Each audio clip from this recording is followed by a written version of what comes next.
Anji pukul 8. Ni 8.30 dah. Panas tu. Malaysia ni dah panas. Pergi masak tu. Sorry tu lambat. Aduh. Kau janji Sorry. pukul 8. Ni sekarang dah pukul 10 kau tahu tak? Sorry, ada hal tadi. Aduh. Tak apa lah. Kiamat pun aku boleh tunggu lah kau. Sorry ya. Jom. Jap. Asal motor kau pucat tu macam nak mampus je.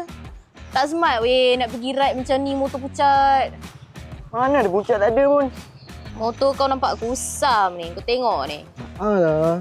Ni semua dah pudar, dah kusam. Aduh. Macam mana Tak apalah macam ni. Aku ada member yang memang pakai barang-barang yang baik punya, yang bagus punya. Jom, bawa kau.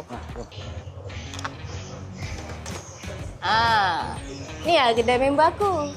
The Heaven Auto Spa. Jadi produk apa yang nak baiki ni? Nak kasih hitam balik benda ni. Ni lah PG Blackout. Sekali wipe je, warna terus hidup balik. Ada UV protection, tak melekit. Matte finish, nampak clean, bukan berkilap murah-murah punya. Air pun tak melekat tau. Turun macam atas daun keladi. Tengok, cantik kan? Betul kan? Betul tu. Nampak baru siap. Mantap weh produk ni. Nice weh. Sumpah lain kali tak lambat lah. Tak apalah. Asalkan motor kau sekarang dah style kan? Sumpah style memang terbaik lah kedai tadi. Kan? Bagus kan produk tu? PG Pembahas bagus. Glass Blackout tu. Bagus, nanti repeat lah. Repair tu.